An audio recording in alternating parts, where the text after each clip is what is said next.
bottoms up clean. So you can do this move with a dumbbell. However, it is definitely more effective with a kettlebell because it's gonna take balance to balance your kettlebell. Whereas with a dumbbell, you can just strongman it if you'd like, but work with what you got, okay? So I'm gonna be using a kettlebell today. I'm gonna show you what is a bottoms up, and then we're gonna talk about how to get the clean and that range of that movement really happening. So bottoms up, you're gonna start off, this is gonna be the same thing for your clean as it is for the full version.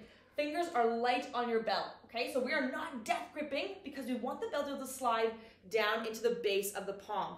Ideally, you want the handle to rest right across from the pad of your pinky finger, the base of your palm, all the way across your thumb, and it's just gonna rest there. So you don't wanna have to be out here with that awkward wrist. You want a strong wrist, and this is a lat move, okay? So just pay attention to that. Light fingers as you hold onto the belt. You're gonna hike in like you would with a swing or a swing clean, and then you're gonna come up to elbow by your rib cage. So inhale, hike, and then you're gonna come up. This is a full bottoms up here. So elbows go to the rib cage, palms pulling down, you're pushing down to an invisible table underneath you to make your lat fire on to keep your bell up, okay? So now, sometimes it'll slide out of your hands like it just did for me. If you struggle with the balance, we're gonna hold on to it, but that's not what we're doing today anyways. That's just what the full bottoms up looks like. Now, we're gonna practice getting there by just doing the bottoms up clean, which is actually something that I thoroughly enjoy doing, and it's a good practice to just let your lats fire on. So, light fingers on your bell, make sure you pull back so your lat's already engaged, and you're gonna hike, come up, come back down, right away, straight into it, back in and out. I want you to keep your eyes forward, or else you're gonna look at the bell and you're gonna get scared of it. Elbow go to your rib cage, come back in and out, okay? So I want you to try to focus on coming up. If you're really struggling, you're like, oh my gosh, it's not even possible for my brain right now, your bell might be heavy.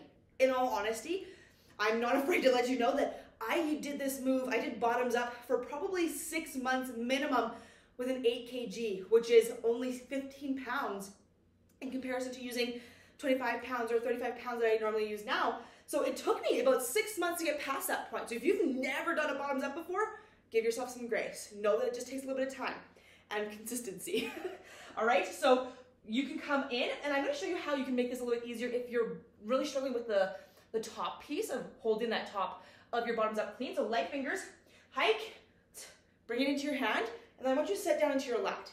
So that you're automatically right here, you're gonna hold on. Okay, sweet, I got into the right position.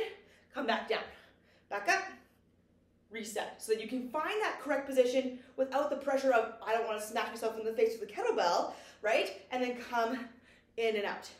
So that eventually, you feel really solid when you come forward with that bell. Trying to ideally avoid having the bell up high with the elbow high. I'm gonna keep the elbow glued down towards the rib cage to keep the lat fired on. You got a $1,000 bill in that armpit that you are not willing to give away, okay? So that is your bottoms up clean, and find some play.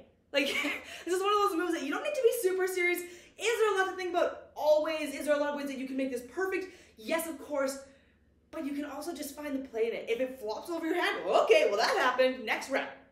Like, don't take it too seriously, trust in yourself, and know that if your bell falls in one way or the other, just re-swing or reset and then come back in.